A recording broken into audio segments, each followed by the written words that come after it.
السلام عليكم ورحمة الله وبركاته. إن الحمد لله الأكرم الذي خلق الإنسان وكرم وعلمه من البيان ما لم يعلم،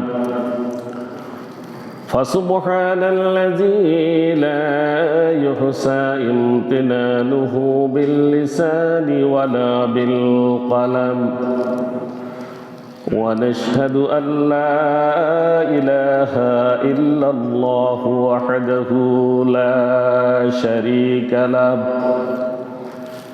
ونشهد أن سيدنا وحبيبنا وشفيعنا ومولانا محمدا عبده ورسوله الذي أرسله بالحق بشيرا ونذيرا وداعيا إلى الله بإذنه وسراجا وقمرا منيرا. فقد قال الله تعالى في كلامه المجيد وفرقانه الحميد: أعوذ بالله من الشيطان الرجيم. بسم الله الرحمن الرحيم.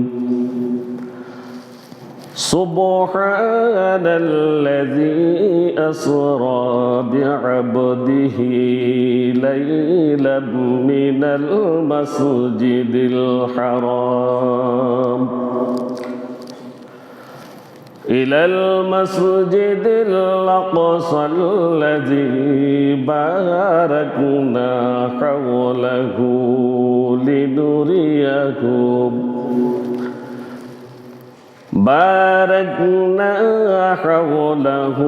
لنريه من آياتنا إنه هو السميع البصير. وقال تعالى في شان حبيبه ومحبوبه ومعشوقه مخبرا وآمرا: إن الله وملائكته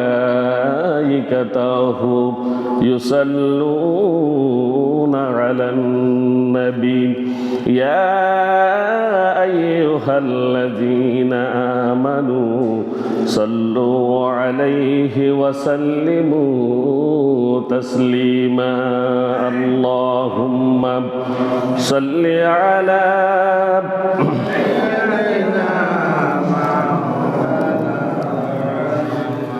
وعلى آل سيدنا مولانا محمد. محبতের সাথে সকলে জোরে পড়ি: আল্লাহুম্মা সাল্লি আলা সাইয়্যিদিনা মাওলানা মুহাম্মদ ওয়া আলা আলি সাইয়্যিদিনা মাওলানা মুহাম্মদ। ধন্য হে মদিনাবাসী, ধন্য তোদের জীবন, তোদের মাঝে শুয়ে আছেন প্রিয় নবী দুজাহান। আল্লাহুম্মা সাল্লি আলা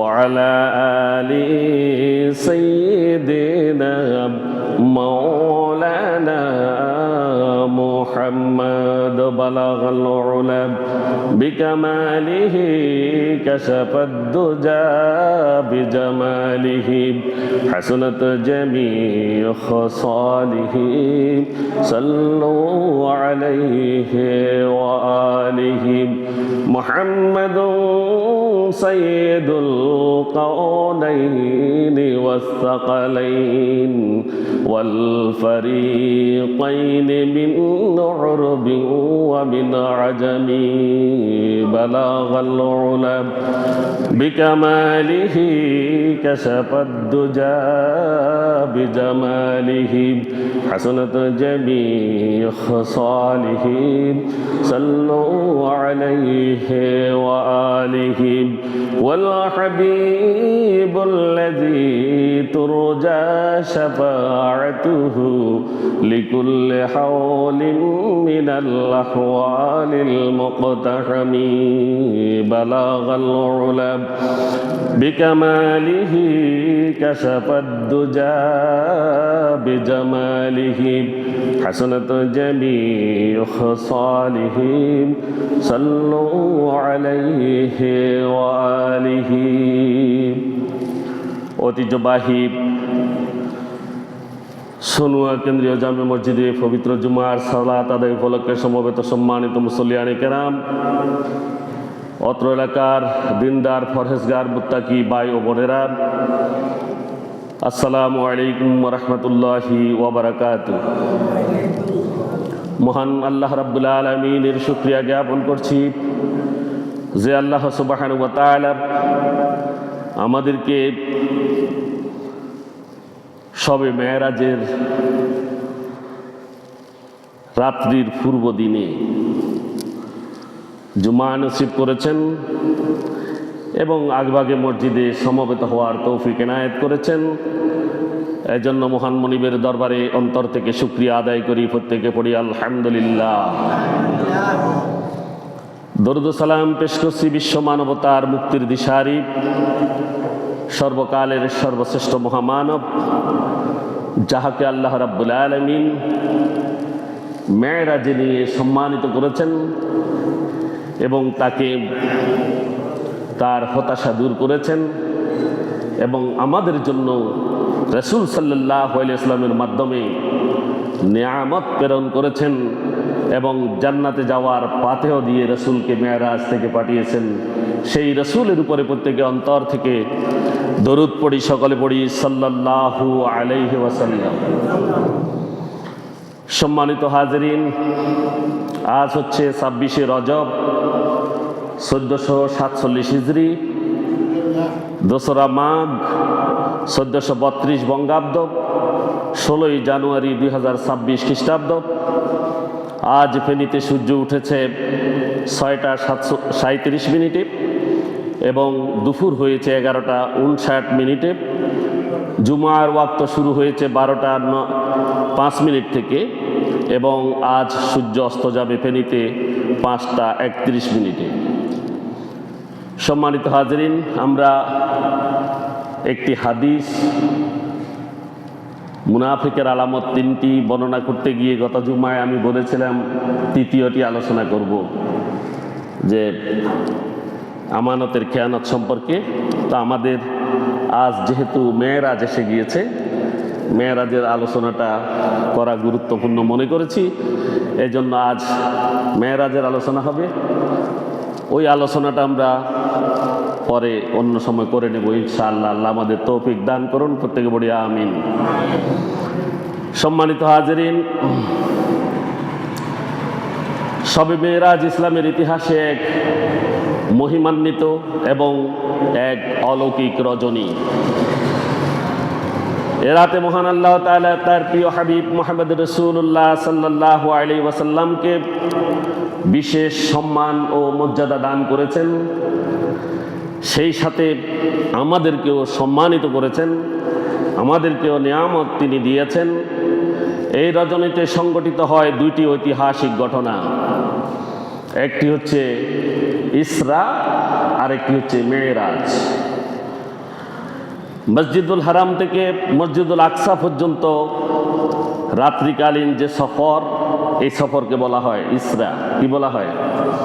আমি আপনাদের সামনে কোরআনুল কারীমের একটি আয়াত তেলাওয়াত করেছি। সুবহানাল্লাযী আসরা বিআবদিহি লাইলাম মিনাল মাসজিদিল হারাম ইলাল মাসজিদিল আকসাল্লাযী বারাকনা হাওলাহু লিনুরিয়াহু মিন আয়াতিনা ইন্নাহু হুয়াস সামিউল বাসীর। মহান আল্লাহ পাক রব্বুল আলামিন কোরআনুল কারীমে উল্লেখ করেছেন সুবহানাল্লাযী, তিনি সেই সত্তা যিনি মহান, সেই সত্তা যিনি পবিত্র। আসরা, তিনি ভ্রমণ করিয়েছেন বিআবদিহি, তার বান্দাকে অর্থাৎ মুহাম্মদুর রাসূলুল্লাহ সাল্লাল্লাহু আলাইহি ওয়াসাল্লামকে লাইলান, রাত্রির কোনো একটি অংশে মিনাল মসজিদুল হারাম, মসজিদে হারাম থেকে অর্থাৎ কাবা শরীফ থেকে ইলাল মসজিদুল আকসা, মসজিদে আকসা পর্যন্ত আল্লাযী বারাকনা হাওলাহু লিনুরিয়াহু মিন আয়াতিনা। আল্লাহ বলেন, যার চারপাশে আমি বরকতময় করেছি এবং তাকে আমি আমার নিদর্শন সমূহ পরিলক্ষিত করিয়েছি। সুবহানাল্লাহ। আল্লাহর নিদর্শন সমূহ রাসূল সাল্লাল্লাহু আলাইহি সাল্লামকে দেখিয়েছেন সচক্ষে। আল্লাহ বলছেন ইন্নাহু হুয়াস সামিউল বাসীর। আল্লাহ তাআলা সবকিছু শোনেন এবং সবকিছু দেখেন। ঠিক আছে কিনা? দেখেন এবং শোনেন। এখানে আসরা একটি শব্দ ব্যবহার করা হয়েছে, যেটা হলো ইসরা, ভ্রমণ করানো, যেটা আল্লাহ বলছেন সরাসরি মসজিদে হারাম থেকে রাসূলুল্লাহ সাল্লাল্লাহু আলাইহি সাল্লামকে মসজিদুল আকসা পর্যন্ত ভ্রমণ করিয়েছেন। রাসূলুল্লাহ সাল্লাল্লাহু আলাইহি ওয়াসাল্লাম মক্কায় যখন ইসলামের দাওয়াত দিচ্ছিলেন, মক্কার গুটি কয়েক লোক ছাড়া আর কেউ ঈমান আনেনি। পক্ষান্তরে ঈমান আনার কারণে মুমিনদের উপরে যখন অত্যাচার শুরু হয়ে গেল, রাসূল সাল্লাল্লাহু আলাইহি ওয়াসাল্লামের উপরে যখন অত্যাচার শুরু হয়ে গেল, কিন্তু এই অত্যাচারের মাঝে তার দুইটি স্তম্ভ ছিল, দুইটি পিলার ছিল। কয়টি? দুইটি পিলার ছিল। একটি পিলার ছিল হযরত রাসূল সাল্লাল্লাহু আলাইহি ওয়াসাল্লামের চাচা আবু তালিব, এবং আরেকজন ছিল তার সহধর্মিণী স্ত্রী হযরত খাদিজা রাদিয়াল্লাহু তাআলা আনহা। তারা দুইজন ছিলেন মক্কার বিখ্যাত, অর্থনৈতিকভাবে সমৃদ্ধশালী। চাচা ছিলেন নেতা, কুরাইশ বংশের নেতা, আর খাদিজা রাদিয়াল্লাহু তাআলা আনহা ছিলেন মক্কার সবচাইতে ধনাঢ্য মহিলা, যাকে রাসূল সাল্লাল্লাহু আলাইহি ওয়াসাল্লাম বিয়ে করেছিলেন, রাসূল সাল্লাল্লাহু আলাইহি ওয়াসাল্লামের প্রথম স্ত্রী, রাসূল সাল্লাল্লাহু আলাইহি ওয়াসাল্লামের প্রথম। এই দুইজনের কারণে রাসূল সাল্লাল্লাহু আলাইহি ওয়াসাল্লামকে মক্কায় কেউ কিছু করতে পারেনি।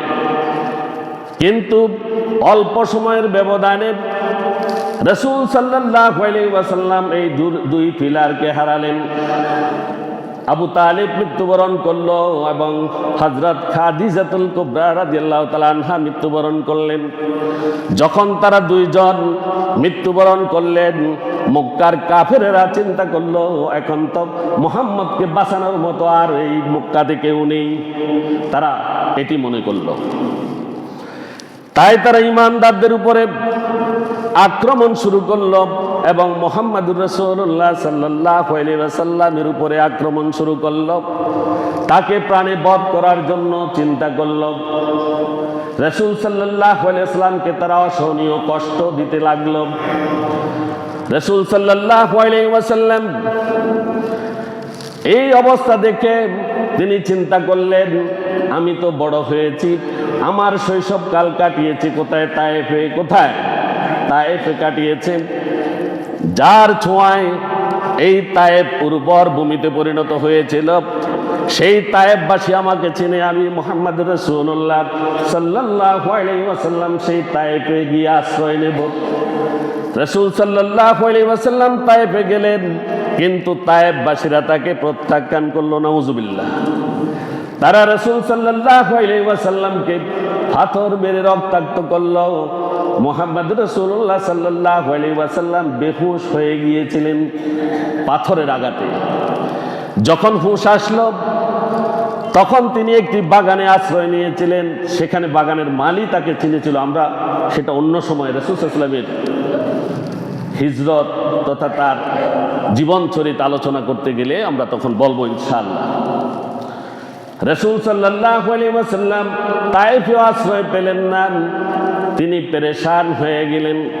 এমনই মুহূর্তে আল্লাহ রাব্বুল আলামিন বললেন, আপনাকে আমি আমার এই দুনিয়ার নিদর্শন আপনাকে দেখাবো। এই মানব জাতি জন্য নিদর্শন নিয়ে আপনি আমার কাছে যাবেন, আপনি আমার মেহমান হবেন। কি হবেন? মেহমান হবেন। তখনই আল্লাহ রাব্বুল আলামিন জিবরাইল আলাইহিস সালামকে পাঠিয়ে রাসূল সাল্লাল্লাহু আলাইহি সাল্লামকে সশরীরে মেরাজ করিয়েছিলেন। কিভাবে? সশরীরে। এখন কথা আছে, আমাদের সমাজের কেউ কেউ বলে মেরাজ মানে স্বপ্ন। আল্লাহ সেই কথা বলছেন এখানে। আল্লাহ বলছে আসরা, ভ্রমণ করিয়েছেন, ভ্রমণ করিয়েছেন। কিন্তু এদেশের অধিকাংশ বা কিছু কিছু মানুষ বলে রাসূল সাল্লাল্লাহু আলাইহি ওয়াসাল্লামের মেরাজ স্বপ্নে হয়েছিল। স্বপ্নে যদি হয়ে থাকে তাহলে আয়াতের সাথে সংঘর্ষ বেজে যায়, ঠিক কিনা? কোরআনের আয়াতের সাথে সংঘর্ষ বেজে যায় কিনা? আল্লাহ বলছেন ভ্রমণ করিয়েছেন। রাসূল সাল্লাল্লাহু আলাইহি ওয়াসাল্লাম কাবা শরীফের হাতিমে ছিলেন। এমন সময় জিবরাইল আলাইহিস সালাম সেখানে আসলেন এবং তাকে জমজম কূপের কাছে নিয়ে গেলেন। সেখানে নিয়ে রাসূল সাল্লাল্লাহু আলাইহি ওয়াসাল্লামের বক্ষকে বিদীর্ণ করলেন, অর্থাৎ তাকে চিরে ফেললেন। বক্ষ বিদীর্ণ করে রাসূল সাল্লাল্লাহু আলাইহি ওয়াসাল্লামের হৃৎপিণ্ড সহ সব কিছু বের করে জমজমের পানিতে পরিষ্কার করলেন এবং সেগুলোকে যথা জায়গায় রেখে দিলেন। আল্লাহর পক্ষ থেকে একটি পশু পাঠানো হলো। নাম কি? বোরাক। কি নাম? বোরাক। সেই বোরাক, বোরাকেরও অনেক কাহিনী আছে। বোরাকটা হচ্ছে গাধা থেকে একটু বড়, খচ্চর থেকে একটু ছোট। সেই বোরাকে রাসূল সাল্লাল্লাহু আলাইহি ওয়াসাল্লাম যখন উঠতে যাবেন, বোরাক নাচানাচি শুরু করলো।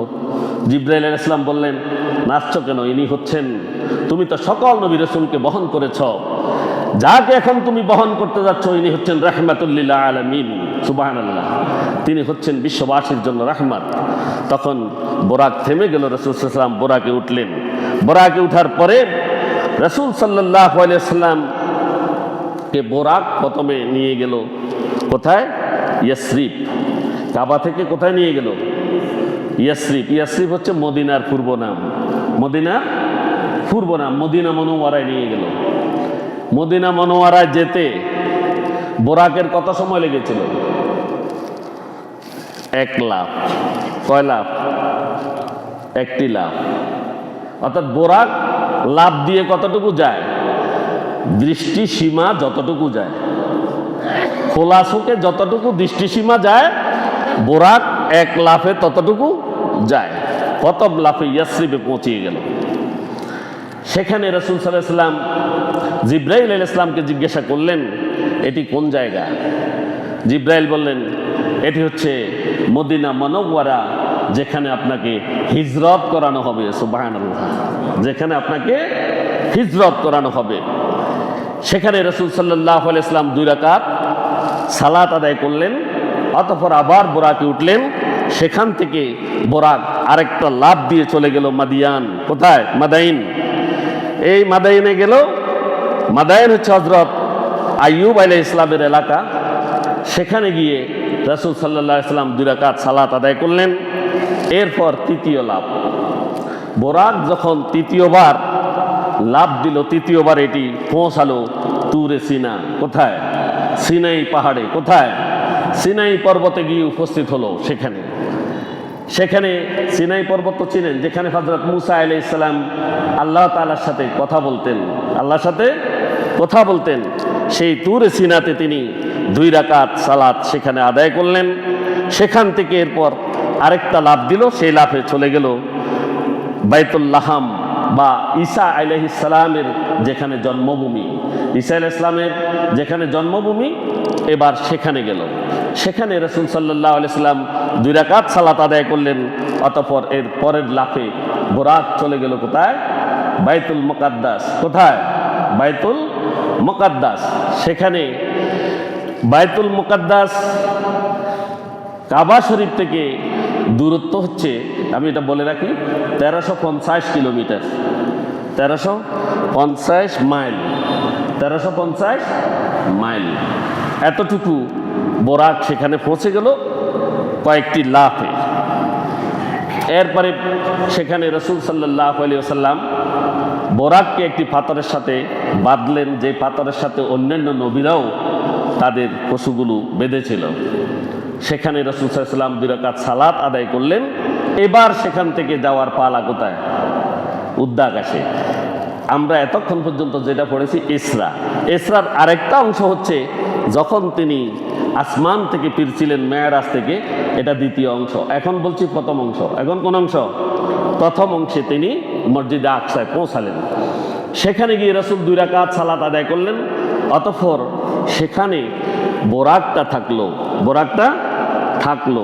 অথবা রাসূল সাল্লাল্লাহু আলাইহি সাল্লামের জন্য সেখানে আরেকটা সিঁড়ি আসলো, যেখানে সিঁড়ি দিয়ে তিনি আসমানে উঠলেন। এই সিঁড়ি দিয়ে জিবরাইল আলাইহিস সালাম রাসূল সাল্লাল্লাহু আলাইহি সাল্লামকে সপ্ত আকাশ, অতঃপর তারপরে সিদরাতুল মুনতাহা এবং মহান আল্লাহ রাব্বুল আলামিনের আরশ পর্যন্ত পৌঁছে দিলেন। তবে সিদরাতুল মুনতাহা গিয়ে রাসূল সাল্লাল্লাহু আলাইহি সাল্লামকে একা ছেড়ে দিলেন। সেখান থেকে আর জিবরাইল আলাইহিস সালাম যাওয়ার ক্ষমতা নেই। এরপরে আমি বলবো পরে, আরটা সংক্ষিপ্ত বলছি, সংক্ষিপ্ত, যে আল্লাহর সাথে দেখা করে তিনি আবার কোথায় আসলেন? সেখানে অনেকগুলো ঘটনা, জান্নাত, জাহান্নাম, জাহান্নামের শাস্তি, নবী রাসূলদের সাথে দেখা, এগুলো ক্রমান্বয়ে হাদিস থেকে আমরা বলার চেষ্টা করব। সবগুলো দেখে তিনি আবার মসজিদুল আকসায় আসলেন। কোথায়? মসজিদুল আকসায় আসলেন। আকসায় আসার পরে সেখান থেকে তিনি আবার কোথায়? সেই বোরাকে করে কোথায় আসলেন? কোথায়? যেখান থেকে তার গন্তব্য শুরু, সেখানে তিনি আসলেন। আসার পরে এরপরে কাহিনী শুরু। যখন রাসূল সাল্লাল্লাহু আলাইহি সাল্লামকে সকালবেলা কুরাইশরা দেখলো, কুরাইশের সর্দার বলল, মুহাম্মদ, তুমি কি আমাদের জন্য আজকে কোনো মিথ্যা খবর নিয়ে এসেছ? নাউজুবিল্লাহ পড়েন। বলে, আছে তো, খবর আছে। কি আছে? আমি আজকে রাত্রে বাইতুল মুকাদ্দাসে গিয়েছিলাম, আমার মেয়েরাজ হয়েছে। আমার কি হয়েছে? মেয়েরাজ হয়েছে। বলে, এটা কি? তুমি কি সত্য বলছো? বলছে, হ্যাঁ সত্য বলছি। মক্কার সমস্ত লোককে যদি একত্রিত করা হয় তুমি কি বলতে পারবে? তখন রাসূল বললেন, হ্যাঁ বলতে পারবো। তখন তারা মক্কার সমস্ত লোককে এইভাবে মসজিদে নববীতে একত্র করলো, আনলো, ডাকলো যে মুহাম্মদ আজকে তোমাদেরকে কি শোনাবে, তোমরা শোনো।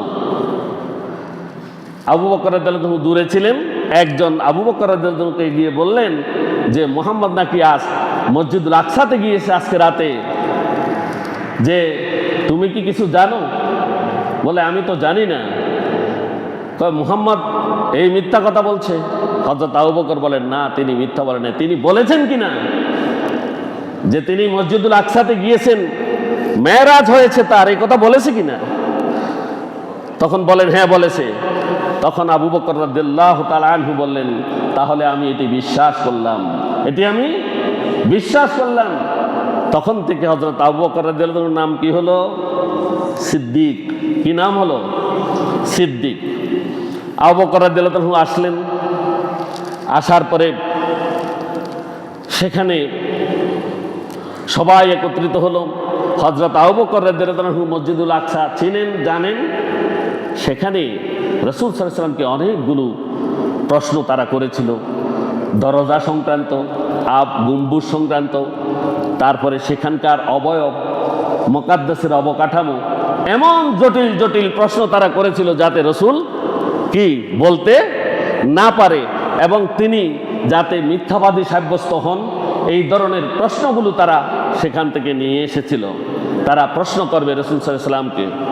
হযরত আবু বকর রাদিয়াল্লাহু আনহু প্রশ্ন করলেন, কুরাইশরা প্রশ্ন করলো। তখন রাসূল সাল্লাল্লাহু আলাইহি ওয়াসাল্লাম ছিলেন হাজরে আসওয়াদের পাশে। কোথায়?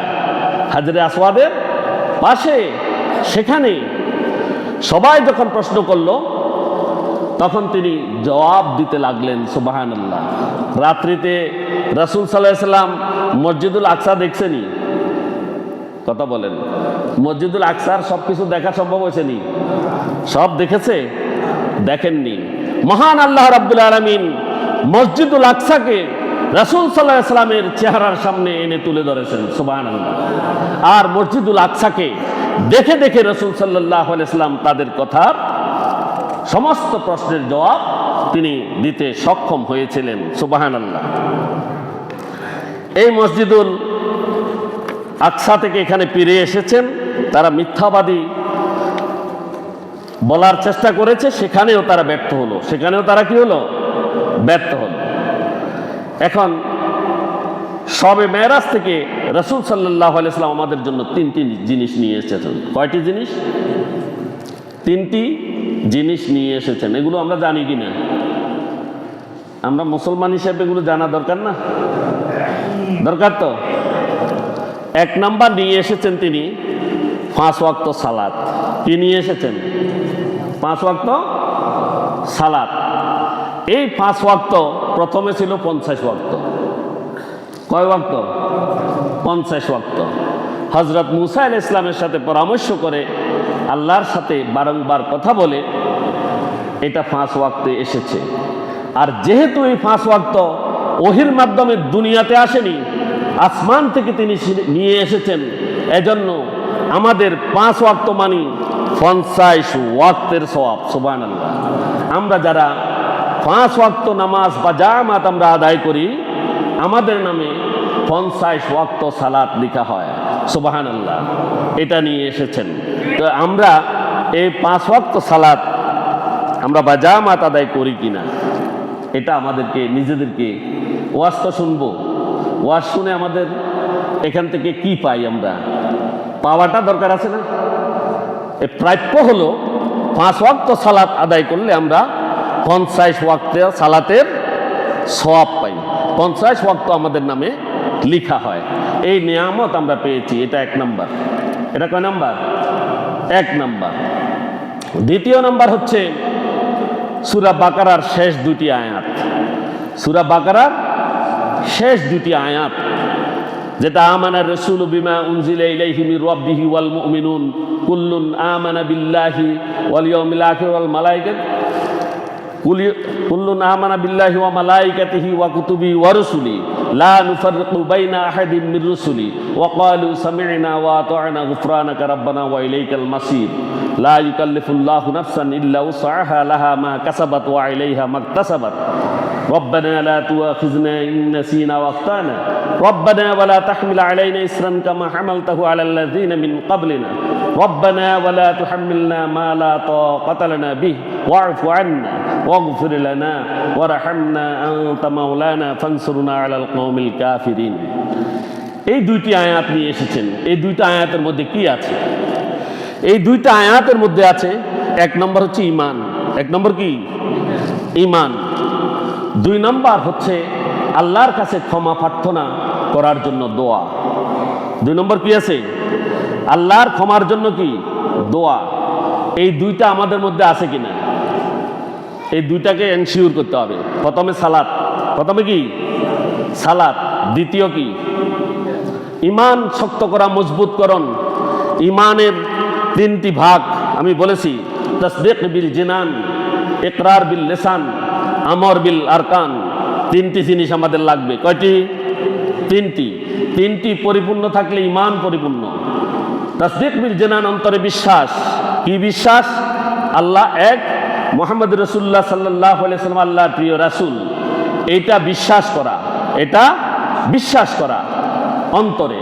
দ্বিতীয় হচ্ছে মুখ দিয়ে স্বীকার করা, ইকরার বিল লিসান, মুখ দিয়ে স্বীকার করা, মুখ দিয়ে স্বীকার করা। তৃতীয় নাম্বার হচ্ছে আমর বিল আরকান, আপনার জীবনের প্রতিটি কাজে আপনার পারিবারিক জীবন, সামাজিক জীবন, ব্যক্তি জীবন, রাষ্ট্রীয় জীবন, সকল জীবনে সর্বক্ষেত্রে আপনি আল্লাহ এবং তার রাসূল সাল্লাল্লাহু আলাইহি ওয়াসাল্লামের বিধানকে কাজে লাগাবেন, বিধানকে কাজে লাগাবেন। এই তিনটি যদি পরিপূর্ণ হয় তাহলে ঈমান আছে। তাহলে কি আছে?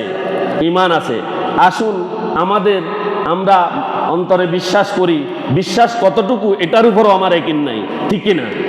এটার উপর আমাদের একিন আছে কিনা, বুকে হাত দিয়ে আমরা বলতে পারবো কিনা কতটুকু বিশ্বাস করি? যদি পরকালের প্রতি আমাদের বিশ্বাস যদি জাগানো থাকে, যদি অন্তরে যদি পরকালের বিশ্বাস থাকে, পরকালে আমাদের দীর্ঘ সময় আবাদুল আবাদ, সেখানে আমাদেরকে থাকতে হবে, হয়তো জান্নাত নয়তো জাহান্নাম, তাহলে আমাদের এই দুনিয়াতে আর আল্লাহর বিরোধিতা করা, রসুলের বিরোধিতা করা, আল্লাহর দ্বীনের বিরোধিতা করার কোনো সুযোগ আছে কিনা? আছে নাই। কিন্তু আমরা তো করছি, আমরা তো করে যাচ্ছি। তাহলে নিজে আত্মজিজ্ঞাসা করেন, আপনার অন্তরে ইসলাম কতটুকু আছে, ঈমান কতটুকু আছে, আল্লাহর প্রতি বিশ্বাস কতটুকু আছে অন্তরে। প্রথম সেটা জায়গা দিতে হবে। দ্বিতীয়, আমরা মুখে বলছি আমি মুসলমান, আনা ইয়া কাওমি মুসলিমুন, আমরা বলছি আসলে আমি মুসলিম কিনা বুকে হাত দিয়ে জিজ্ঞাসা করি। মুসলিম হলে ইসলামের সমস্ত গণ্ডি পেরিয়ে আপনি কোথাও যেতে পারবেন না। ইসলামের গণ্ডির মধ্যে আপনাকে থাকতে হবে, লাগাম হবে ইসলামের গণ্ডি, লাগাম হবে ইসলামের গণ্ডি, এটার বাহিরে আপনি যেতে পারবেন না। তাহলে আপনি মুখেই শুধু বলছেন যে আল্লাহ আমার রব, রাসূল সাল্লাল্লাহু আলাইহি ওয়াসাল্লাম আল্লাহ রসুল, আপনি আমি, আমরা সবাই আমরা জিজ্ঞাসা করি, আত্মজিজ্ঞাসা করি, আমরা যে অন্তরে বিশ্বাস আছে কিনা, মুখে স্বীকার করি যে এটা আমার অন্তরের সাথে মিল আছে কিনা। তৃতীয় নাম্বার হচ্ছে আমার যে কাজ, আমি যে দুনিয়াতে কাজ করছি, এই কাজগুলো আমার অন্তরের বিশ্বাস, মুখের স্বীকৃতি অনুযায়ী হচ্ছে কিনা। এবং এটাই মেরাজ থেকে রাসূল সাল্লাল্লাহু আলাইহি ওয়াসাল্লাম নিয়ে এসেছেন, ঈমানের মজবুতি, ঈমানের মজবুতি। তৃতীয় নাম্বার যেটা তিনি নিয়ে এসেছেন সেটা হচ্ছে মানুষ যদি ঈমানকে মজবুত করে এবং তার আমল যদি ঠিক হয়, তাহলে তারা আল্লাহর কাছে দোয়া করবে, রব্বানা লা তুআখিযনা ইন নাসিনা ওয়া আখতানা, রব্বানা ওয়া লা তাহমিল আলাইনা ইসরান কামা হামালতাহু আলাল লাযিনা মিন ক্বাবলিনা, রব্বানা ওয়া লা তুহাম্মিলনা মা লা তাকাতা লানা বিহি ওয়া'ফু আন্না ওয়াগফির লানা ওয়ারহামনা আনতা মাওলানা ফানসুরনা আলাল কওমিল কাফিরিন। তখন আল্লাহ রাব্বুল আলামিন আপনার দোয়া কবুল করবেন। সুবহানাল্লাহ। এরপরে যেটি নিয়ে এসেছেন তৃতীয় নাম্বার, সেটি হচ্ছে এই দুনিয়াতে যত কাজ করবে সব ইবাদতগুলো শিরক মুক্ত হবে। কি হবে? শিরক মুক্ত হবে। আল্লাহর সাথে শরীক করা যাবে না, আল্লাহর সাথে শরীক করা যাবে না। এই দুনিয়াতে যদি মানুষ তার ভুলবশত জেনা করে ফেলে, ভুলবশত হাজার অপরাধ করে ফেলে, আল্লাহর কাছে যখন হাত উঠায় তওবা করে, আল্লাহ রাব্বুল আলামিন সেটি ক্ষমা করতে পারেন কিনা? করবেন। কিন্তু এই শিরকের পাপ আল্লাহ রাব্বুল আলামিন ক্ষমা করবেন না। এই শিরকারী বিনা হিসাবে জাহান্নামে প্রবেশ করবে। কোথায়? এই জিনিসগুলো মেরাজ থেকে রাসূল সাল্লাল্লাহু আলাইহি সাল্লাম আমাদের কাছে নিয়ে এসেছেন, ঠিক কিনা? তো যেহেতু নিয়ে এসেছেন, সেহেতু আমাদের শিক্ষা কি? আমাদের শিক্ষা হচ্ছে 1 নম্বর, এই দুনিয়াতে সালাত কায়েম করা। কি করা? সালাত কায়েম করা। কোথায় করবেন? শুধু নিজে সালাত পড়লে হয়ে যাবে? হবে না। আপনার পরিবার পরিজন, আপনার আশেপাশে যারা আছে, আপনার এলাকার যত লোক আছে, সবার মাঝে সালাত প্রতিষ্ঠা করতে হবে। কি করতে হবে? সালাত প্রতিষ্ঠা করতে হবে। এটি আমাদের রাসূল সাল্লাল্লাহু আলাইহি সাল্লাম মেরাজ থেকে নিয়ে এসেছেন। এরপরে গুনাহ থেকে তওবা। গুনাহ থেকে কি? তওবা। আমাদেরকে তওবা করার জন্য বলা হয়েছে, গুনাহ থেকে বাঁচার জন্য। মেরাজের এটি একটি শিক্ষা। মেরাজ আমাদেরকে শিক্ষা দেয় বারবার তওবা করে আল্লাহর কাছে ক্ষমা চাওয়া। বারবার তওবা করে আল্লাহর কাছে কি? ক্ষমা চাওয়া। আমরা তওবা করতে জানিনি। তওবা করতে জানি কি না? আমার কথা বুঝেন না। আমরা তওবা করতে জানি কি না? কিভাবে তওবা করি? তওবা করে মুখের ভিতরে কয়েকটা বাড়ি, এটা নি কি? তওবাটা কি? তওবা কি কোনো দোয়া আছে? একটা দোয়া পড়বেন, আস্তাগফিরুল্লাহ রাব্বি মিন কুল্লি যামবিন ওয়া আতুবু ইলাইহি লা হাওলা ওয়ালা কুওয়াতা ইল্লা বিল্লাহিল আলিয়্যিল আযীম, ওয়া আতুবু ইলাইহি পর্যন্ত পড়লে হবে। এটা পড়বেন দোয়া। তবে কথা হলো, তওবাটা মূলে কথা হলো, আপনি আপনার এই বয়সে এই পর্যন্ত যত অন্যায় কাজ করেছেন, এই পর্যন্ত যত গুনাহের কাজ করেছেন, এই পর্যন্ত যত ইসলাম বিরোধিতা করেছেন, এই পর্যন্ত যত ইমানের বিরোধী কাজ করেছেন, এই পর্যন্ত রসুলের গণ্ডির বাহিরে যত কাজ করেছেন, সব কাজগুলো আজকে থেকে করবেন না বলে স্বীকৃতি দান। সবগুলো আজকে থেকে করবেন না বলে স্বীকৃতি দেয়া এবং আল্লাহকে এই ওয়াদা দেয়া যে আমি জ্ঞাতসারে ইচ্ছা করে আজ থেকে, এখন থেকে আমার মৃত্যু পর্যন্ত আমি এই সকল কাজ আর করব না, এই সকল কাজ আর করব না। এই কথা বলে আল্লাহ এবং তার রসুলের দিকে ফিরে আসার নামেই হচ্ছে তওবা, ঠিক না? আমি কি ভুল বলছি? আমি ভুল বলছি? এটার নাম হচ্ছে তওবা। এই তওবা করতে হবে বারবার এবং গুনাহ থেকে আল্লাহর কাছে নিষ্কৃতির জন্য দোয়া করতে হবে। এখান থেকে শিক্ষা হচ্ছে সুন্নাহ অনুযায়ী আমল করা। রাসূল সাল্লাল্লাহু আলাইহি ওয়াসাল্লাম তার জীবনের সুন্নাহ কয়টি? সুন্নাহ কয় প্রকার? কয় প্রকার? 3 প্রকার। রাসূল সাল্লাল্লাহু আলাইহি ওয়াসাল্লাম যাহা বলেছেন, রাসূল সাল্লাল্লাহু আলাইহি ওয়াসাল্লাম যাহা বলেছেন, রাসূল সাল্লাল্লাহু আলাইহি ওয়াসাল্লাম যাহা করেছেন, রাসূল সাল্লাল্লাহু আলাইহি ওয়াসাল্লাম যাহা করেছেন এবং সাহাবীরা যেটা করেছেন রাসূল সাল্লাল্লাহু আলাইহি ওয়াসাল্লাম বারণ করেননি, এটাই হচ্ছে সুন্নাহ। এটা কি সুন্নাহ? এই মতো চলা। নির্দিষ্ট ইবাদত নির্ধারণ প্রমাণিত নয় মেরাজের জন্য। আমরা মেরাজের কোনো নির্দিষ্ট ইবাদত প্রমাণিত নেই। বিদআত থেকে বাঁচা আমাদের জন্য অত্যন্ত জরুরি। বিদআত থেকে আমাদের বাঁচা অত্যন্ত জরুরি। আমরা তো বেদাতের মধ্যে ডুবে আছি নাকি? বেদাতের মধ্যে আমরা কি ডুবে আছি? বেদাতটা কি? যা দিনের মধ্যে নাই নতুন করে সংযোজন, যা দিনের মধ্যে নাই নতুন করে সংযোজন, সেটার নাম হচ্ছে বেদাত। এখান থেকে বেঁচে থাকাটা মেরাজের শিক্ষা, মেরাজের শিক্ষা। আরেকটা হচ্ছে ইমান মজবুত করা অদৃশ্য বিষয়ে। আল্লাহকে কি কেউ দেখছেনি? কেউ দেখেছে না? এই অদৃশ্য বিষয়ে কি করা? দৃঢ় বিশ্বাস করা। এটা হচ্ছে মেরাজের আমাদের জন্য শিক্ষা। আমরা এই কাজগুলো করব। আর সালাত হচ্ছে মুমিনের জন্য মেরাজ। আসসালাতু মেরাজুল মুমিনিন, আসসালাতু মেরাজুল মুমিনিন। সালাত মুমিনদের জন্য মেরাজ। সালাত মুমিনদের জন্য কি মেরাজ। তাহলে আমরা সালাত পড়বো তো ইনশাল্লাহ, আদায় করব তো, নিজেরা আদায় করব, পরিবারে। আজকে এখান থেকে গিয়ে আমরা আপন পরিবারে বসবো, বসে সবাইকে সালাতের জন্য তাগিদ দেব তো ইনশাল্লাহ। এরপরে আমার পাড়া প্রতিবেশী, নিজের সন্তান, নিজের বাতিজা বাতিজি, নিজের বাড়ির লোকজন, আত্মীয় স্বজন, এদেরকে সালাতের জন্য বললে কি গুনাহ হবেনি? হবেনি? এদেরকে সালাতের কথা বলা যাবে তো? আমাদের সমাজে সকলে যদি নামাজি হয় তাহলে প্রত্যেকে বাড়ির দরজা খুলে দিয়ে ঘুমাইতে পারবেন, ঠিক কিনা? পারবেন কিনা? ইন্নাস সালাতা তানহা আনিল ফাহশাই ওয়াল মুনকার।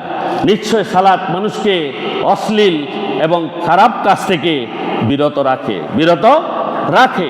আপনার সমাজে প্রত্যেকে যদি সালাতের পূজারি হয়, সালাতের পাবন্দি করে, তাহলে আপনার সমাজ একটি সুন্দর সমাজে পরিণত হবে। সম্মানিত হাজিরিন, রাসূল সাল্লাল্লাহু আলাইহি ওয়াসাল্লাম হযরত জিবরাইল আলাইহিস সালামকে সিদরাতুল মুনতাহাতে দেখেছেন। কোথায়? সিদরাতুল মুনতাহা, যেটা আমি বলেছিলাম মসজিদুল আকসা থেকে প্রথম আকাশ, দ্বিতীয় আকাশ, তৃতীয় আকাশ, এরকম 7 আকাশে আল্লাহর নবী রাসূলেরা আছেন। সেখানে সেটা অতিক্রম করে তিনি গেলেন সিদরাতুল মুনতাহাতে। সিদরাতুল মুনতাহাতে গেলেন, একটি বাহন ছিল সেখানে, বাহনের নাম হচ্ছে রফরফ। কি নাম? রফরফ। এই রফরফ বাহনটা হচ্ছে, এটা কোনো পশু নয়, এটা হচ্ছে একটা গালিচার মতো, সবুজ রঙের। কিসের? সবুজ রঙের গালিচার মতো, যেটায় উঠে আরোহণ করে তিনি সেখান থেকে সিদরাতুল মুনতাহাতে গেলেন। সপ্তম আকাশ থেকে সিদরাতুল মুনতাহার দূরত্ব হচ্ছে শ্বাস কত 500 নূরের পর্দা, 70,000 নূরের পর্দা, সরি 70,000 নূরের পর্দা। কয় হাজার? 70,000 নূরের পর্দা। ইমানের দৃঢ়তার জন্য আমি দূরত্বটা বুঝাচ্ছি। কত হাজার নূরের পর্দা? 70,000। এক পর্দা থেকে আরেক পর্দার দূরত্ব 500 বছরের রাস্তা। সুবহানাল্লাহ। এক পর্দা থেকে আরেক পর্দার দূরত্ব কত? 500 বছরের রাস্তা। সেটা পাড়ি দিয়ে তিনি সিদরাতুল মুনতাহাতে গেলেন। সেখানে হযরত আব্দুল্লাহ ইবনে মাসউদ রাদিয়াল্লাহু তাআলা আনহু বর্ণনা করেছেন, রাসূল সাল্লাল্লাহু আলাইহি ওয়াসাল্লাম জিবরাইলকে সেখানে দেখেছেন। এখন প্রশ্ন, জিবরাইল আলাইহিস সালাম কি রাসূলের সাথে যাননি? গিয়েছেন কিনা? গিয়েছেন। সেখানে গিয়ে তিনি বলছেন, আমি আর যেতে পারবো না, এখন আপনি আর আপনার প্রভু, আমি এখানে শেষ, এখান থেকে এক চুল যদি উপরের দিকে যাই আমি নূরের তাজাল্লিতে জ্বলে যাব। সুবহানাল্লাহ। এখন আপনি যেতে পারবেন। সেই জিবরাইল আলাইহিস সালামকে সেখানে দেখেছেন। জিবরাইল আলাইহিস সালামের সেখানে আসল রূপে দেখেছেন। কি রূপে?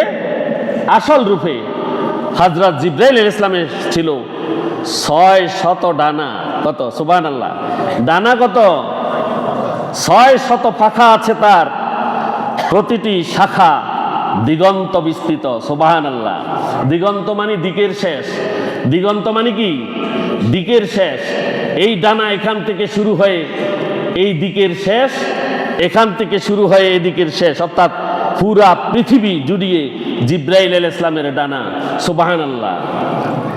এই ডানা তিনি দেখেছেন। তার পাখা থেকে বিভিন্ন রঙের বস্তু মণিমুক্তা পতিত হচ্ছে, ঝরে পড়ছে, তিনি সেটি দেখেছেন। এ সম্পর্কে আল্লাহ রাব্বুল আলামিন ভালো জানেন।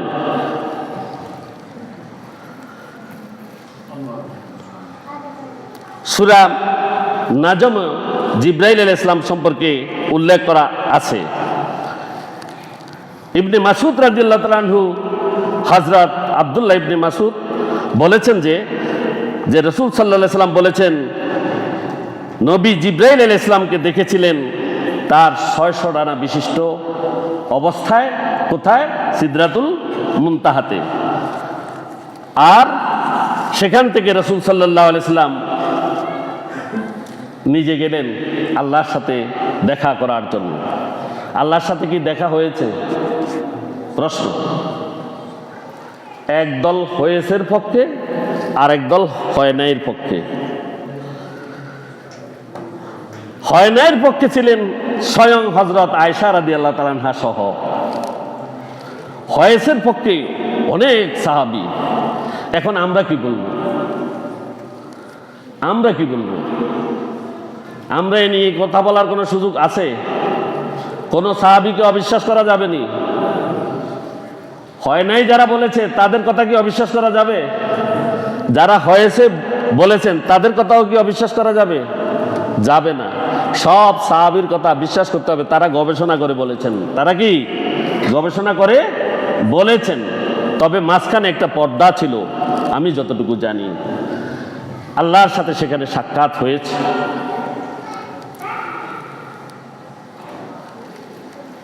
কিছু কিছু সাহাবী বলেছেন যে আল্লাহকে কারো দেখার সুযোগ নেই, কেউ তাদের চোখ দিয়ে আল্লাহকে দেখতে পারবেন না।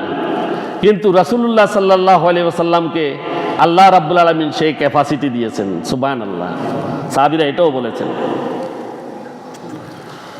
হযরত আব্বাস রাদিয়াল্লাহু তাআলা আনহু থেকে বর্ণিত, তিনি বলেন রাসূল সাল্লাল্লাহু আলাইহি ওয়াসাল্লাম বলেছেন, যে রাত্রিতে আমাকে উদ্যাকাশে আরোহণ করানো হয় সেই সময় আমার কাছে একটি সুমিষ্ট গন্ধ অনুভূত হয়, আমার কাছে একটি সুঘ্রাণ আসে। আমি তখন জিবরাইলকে জিজ্ঞাসা করলাম, এই সুগন্ধিটা কিসের, আমাকে বলবেন কি? উত্তরে জিবরাইল আলাইহিস সালাম বললেন, এটি ফেরাউনের মেয়ে। এই ফেরাউনের মেয়ের যে কেশগুলো বিন্যাস করত, চুল যে আঁচড়াত, ওই মহিলা, ওই সাকরানি এবং তার সন্তানদের সুগন্ধি। সুবহানাল্লাহ। রাসূল সাল্লাল্লাহু আলাইহি ওয়াসাল্লাম বললেন, তাদের ঘটনাটা কি? হযরতে জিবরাইল আলাইহিস সালাম উত্তর করলেন, একদা ফিরআউনের কন্যার যখন চুল আঁচড়াচ্ছিল, আর আঁচড়ানোর সময় হাত থেকে চিরুনিটা পড়ে গিয়েছিল, আর তোলার সময় সেই দাসী বলল বিসমিল্লাহ। সুবহানাল্লাহ। কি বলল? বিসমিল্লাহ। বিসমিল্লাহ বলার পর ফিরআউনের মেয়ে তাকে জিজ্ঞাসা করলো, তুমি কি আমার আব্বার নামে বিসমিল্লাহ বলেছো কিনা? তখন ফিরআউনের দাসী বলল, না, আমি তার নামে বিসমিল্লাহ বলেছি যিনি আকাশে অবস্থান করছেন, যিনি আমার এবং তোমার পিতার প্রভু। সুবহানাল্লাহ।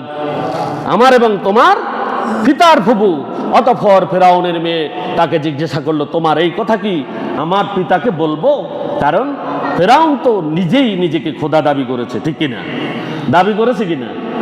করেছে। কিন্তু বিপদের সময় আবার আল্লাহকে ডেকেছেও, ঠিক কিনা? বিপদের সময় আল্লাহকে ডেকেছেও। তখন ফিরআউনের মেয়ে তার বাবাকে জানালো যে আমাদের দাসীটি এই ঘটনা। তখন তাকে ডাকা হলো, ফিরআউন আসলো, বলল যে তুমি কি আমি ব্যতীত অন্য কাউকে রব হিসেবে স্বীকার করো? তখন সে বলল, আমি সেই সত্তাকে রব হিসেবে জানি যিনি আকাশে অবস্থান করছেন, যিনি আমার এবং আপনার প্রভু। সুবহানাল্লাহ। কি দৃঢ় কণ্ঠে জবাব! তিনি ছিলেন দাসী। আজকে তো আমরা সবাই কিয়া সব স্বাধীন। সব কি স্বাধীন? আমরা তো দাস নই, স্বাধীন। কিন্তু দাস কি করেছে সে কথাও আমরা জানি না। জানি কি না? জানি না। তখন ফিরআউন একটা বড় পাত্রকে এনে, গামলা এনে, সেটার মধ্যে তেল গরম করার অর্ডার দেয়া হলো, যেই দাসী এবং তার সন্তানদেরকে তেলের মধ্যে ফুড়ে ফেল। দাসী ওই তেলের মধ্যে ফালানোর পূর্বেই ফিরআউনকে বলল, আপনি তো আমাদেরকে তেল দিয়ে ভাজা করবেন, আমাদের রক্ত মাংস সব চলে যাবে, শুধু হাড্ডিগুলো থাকবে। আপনার কাছে আমার একটা আরজ আছে। কি আরজ? বলে, আমি যখন ইন্তেকাল করব, আমার সন্তানরা যখন ইন্তেকাল করবে, প্রত্যেকের হাড় গোড়গুলোকে একটি কাপড়ের মধ্যে পেঁচিয়ে এগুলোকে কবরস্থ করবেন, আমাকে ওয়াদা দেন। তখন ফিরআউন বলল, হ্যাঁ, ওয়াদা দিলাম। একে একে তার সন্তানগুলোকে, তার 4টি সন্তান ছিল। কয়টা? 4টি সন্তান। একটি ছিল কোলের মধ্যে। একে একে তার সন্তানগুলোকে উত্তপ্ত ফুটন্ত তেলের মাঝে যখন ফেলে দিল, শেষ সন্তানটিকে যখন ফেলে দেয়া হচ্ছে, তখন ফিরআউনের দাসী একটু ইতস্তত করল। তখন কোলের শিশু তার মাকে জবাব দিল, ও মা, তুমি কেন ইতস্তত করছো? তুমি এই কড়ার মধ্যে ঝাঁপিয়ে পড়ো, আমরা জান্নাতে চলে যাব। সুবহানাল্লাহ। এই কথা বলার পর ফিরআউন তাদেরকে আগুনে ফেলল। আর এ পর্যায়ে রাবি হযরত ইবনে আব্বাস রাদিয়াল্লাহু আনহু বলেছেন, 60টি শিশু এবং এই ফিরআউনের দাসীটিকে তারা আগুনে পুড়ে কবরস্থ করেছিল। রাসূল সাল্লাল্লাহু আলাইহি ওয়াসাল্লাম সেই মেরাজে গিয়ে তার কবর থেকে সুঘ্রাণ পেয়েছিলেন। সুবহানাল্লাহ। আরো বলা হচ্ছে একটি হাদিস, যেখানে বলা হয়েছে হযরত আনাস বিন মালিক রাদিয়াল্লাহু তাআলা আনহু থেকে বর্ণিত, তিনি বলেন, একদা রাসূলুল্লাহ সাল্লাল্লাহু আলাইহি ওয়াসাল্লাম আমার কাছে সিদরাতুল মুনতাহা তুলে ধরলেন। তখন দেখলাম 4টি নহর। কয়টি নহর? 4টি নহর। সুবহানাল্লাহ পড়েন। এই 4টি নহর, এই 4টি সন্তানকে কি করা হয়েছে? উল্লেখ করা হয়েছে। 2টি নহর হচ্ছে দেখা যায়, জাহেরি, আর 2টি নহর হচ্ছে বাতেনি, যেটা দেখা যায় না। আর যেই 2টি দেখা যায়, একটি হচ্ছে নীল নদ, আর একটা হচ্ছে ফোরাত। আরেকটা কি? ফোরাত। আর বাতেনি 2টি হলো জান্নাতের 2টি নহর। একটি হচ্ছে কি? 2টি জান্নাতের দিকে চলে গিয়েছে। কোথায়? 2 শাখা জান্নাতের দিকে চলে গিয়েছে। এরপর রাসূল সাল্লাল্লাহু আলাইহি ওয়াসাল্লাম বললেন, আমার সামনে 3টি পেয়ালা নিয়ে আসলো। কয়টি পেয়ালা? 3টি পেয়ালা নিয়ে আসলো। এক পেয়ালায় ছিল দুধ, আরেক পেয়ালায় ছিল মধু, আরেক পেয়ালায় ছিল শরাব। শরাব চিনেননি, যেটা ওই রাত্রে খায় আর কি, শরাব। তিনটা নিয়ে আসছে। কয়টা? রাসূল সাল্লাল্লাহু আলাইহি ওয়াসাল্লাম কোনটা গ্রহণ করেছেন? কোনটা? দুধ। কি গ্রহণ করেছেন? দুধ। তখন জিবরাইল আলাইহিস সালাম বললেন, আপনি এবং আপনার উম্মত স্বভাবজাত জিনিস লাভ করলো, দুধ। এটি ছিল সঠিক। এটি ছিল কি? সঠিক। এরপরে রাসূল সাল্লাল্লাহু আলাইহি ওয়াসাল্লাম, সময় শেষ নেই, রাসূল সাল্লাল্লাহু আলাইহি ওয়াসাল্লাম জান্নাতের রক্ষী ও দাজ্জালকে সেখানে দেখেছিলেন।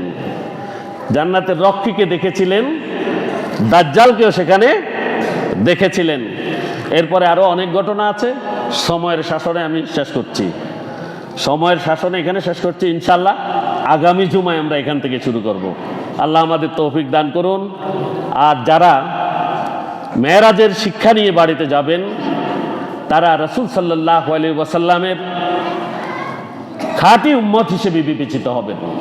খাঁটি উম্মত হিসেবে বিবেচিত হবেন।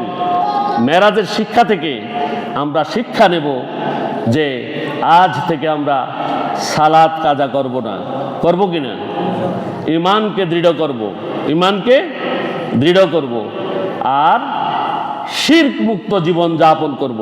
কি করব? আল্লাহর সাথে শরীক করব না। মূর্তি পূজায় আমরা যাই, মুসলমানরা যাই, ওরা জায়গা পায় না মুসলমানদের জন্য। কারা? হিন্দুরা। হিন্দুদের জায়গা নেই, জানি। হিন্দুদের অনেক পূজা অর্চনায় মুসলমান এমনভাবে যায়, সেখানে হিন্দুরা জায়গা পায় না। আর আমাদের কথায় কথায় তো আল্লাহর সাথে শিরক আছে। আল্লাহ রাব্বুল আলামিন আমাদেরকে এই কাজগুলো করে পরকালে জান্নাত লাভের তৌফিক দান করুন। ফতে পড়ি আমিন। ওয়া আখিরু দাওয়ানা আলহামদুলিল্লাহি রাব্বিল আলামিন। আসসালামু আলাইকুম ওয়া রাহমাতুল্লাহি ওয়া বারাকাতুহু।